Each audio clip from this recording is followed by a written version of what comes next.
Hello Aries, thank you for joining me for your monthly forecast for November for the Sun or the Ascendant. The Sun is going to be in the part of your horoscope through to the 21st, which is very much to do with transformation. Now you're an action-orientated sign, and also you're someone who can show initiative. You're a leader, you're fire, and therefore you're ruled by Mars, which is about drama. So this opportunity to be a little more inward looking in terms of your philosophies, your connections to others, and even about the way the more spiritual aspects of your existence are really working down right to the heart of your being, is going to be a fascinating chance for you. Not least because the new moon, which occurs on the 7th, links up with Neptune, which is in a very tender part of your scope. And this suggests that your ability to listen to your instincts and hunches is going to be very important when guiding your moves. But there is a dramatic return on the 7th of Uranus back into your sign, where he's going to be until early March next year. Now, if this rings a bell, it's because Uranus was with you for 5 months of 2010, and then since 2011 until mid-May, full time. Now, Uranus has shook things up. It's made you much more conscious of your need to be independent, sometimes outspoken, perhaps seen you embrace more radical ideas, or perhaps at times broken down things that have become stale and rather predictable. Now, if you're born right at the end of Aries, I think the impact of Uranus is going to be that much greater upon you. But Uranus this month is going to be broadly in an opposition for the first 2 weeks with Venus, the planet of relating. Now that inverts back into your sector of relationships right from the start of this month, and is going to be reversing backwards through to the 16th. Venus retrograde for us all is about reviewing our closest ties. But this opposition with Uranus, I do feel, can see you thinking very, very carefully about the balance between what you give, contribute, but also expect to get back in terms of you being a bit more strident, a bit more outspoken about saying, look, this is me. I may not necessarily fit everything that you want, but I still give you this. So if there's something that's out of kilter, it may need to be reviewed across this 2-week period.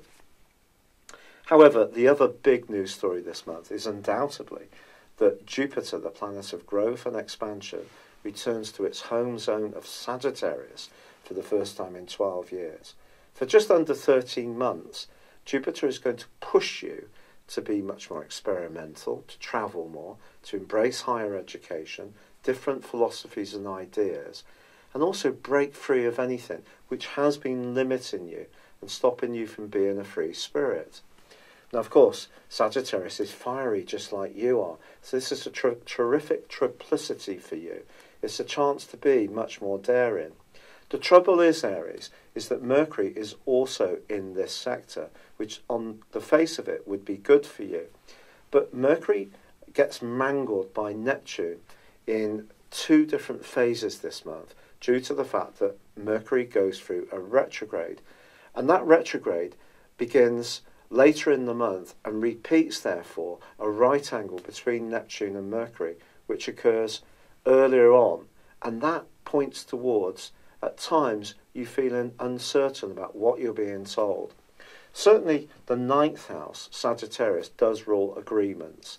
So if you're looking to come up with any kind of business situation or some kind of transaction, the details, the facts and the figures are something you need to scrutinise extremely carefully to make sure that there are no cross wires.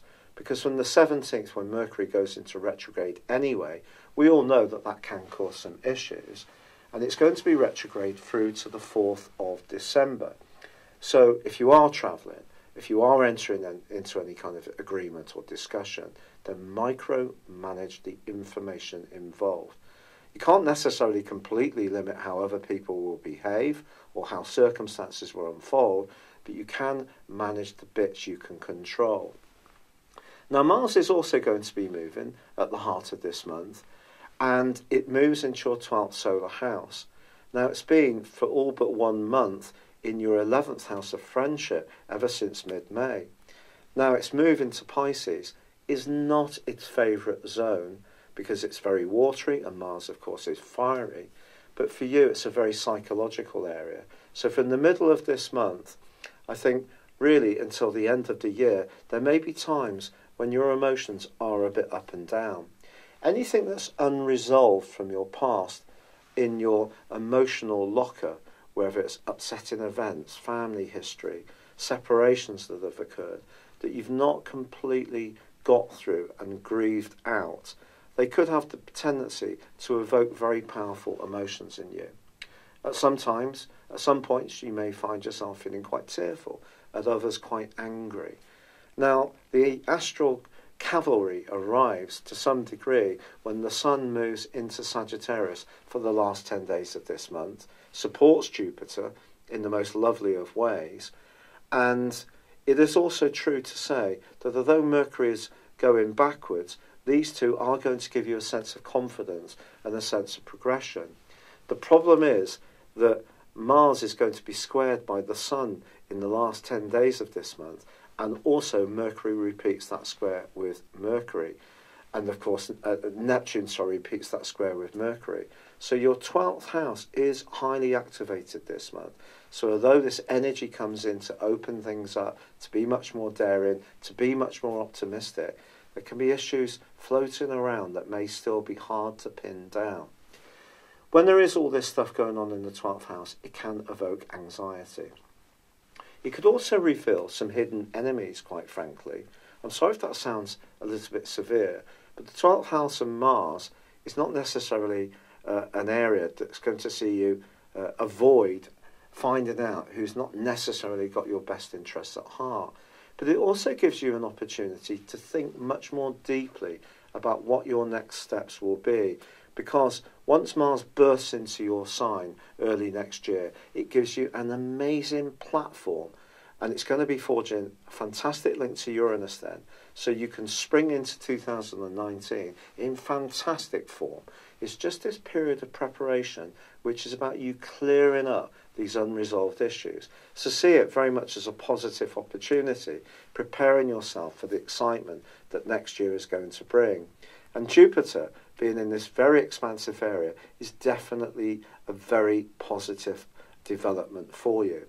With Venus ending that retrograde mid-month, it's going to be easier to get a more equitable and more harmonious atmosphere into all sorts of relationship.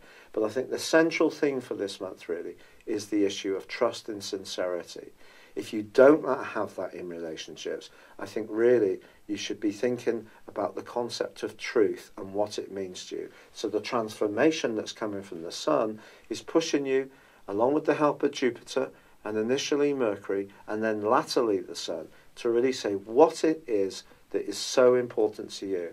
And if people don't come up to your standards, don't match your values, or try to limit you from expanding your life in the most exciting of ways, then action is going to be needed, which gives you the freedom to be the person you truly want to be, which is where Uranus is coming in to give you absolutely awesome help. It's been a real pleasure being with you. I'm sorry to be delivering this a little later than is ideal. Obviously, I've been battling with the rheumatoid arthritis and one of up to other health issues too. But I hope you've enjoyed this. I'd love it if you would like or comment on this video, or if you've yet to do so, please subscribe to my channel. Thank you. Hello, thank you so much for watching my video. I'd love you to join me at my Horoscope Ace app. You can find this at www.horoscope-ace.com. You can use it through Android, iOS, Apple or Facebook. Check out your ascendant or your moon sign, or download your free birth chart. There's all your favourite videos, plus there are daily, weekly, monthly and yearly horoscopes for general, love, Chinese and Indian astrology. If your passion is tarot, there's my brilliant 3-card money or love tarot readings too. And it's all there at www.horoscope-ace.com. Thank you.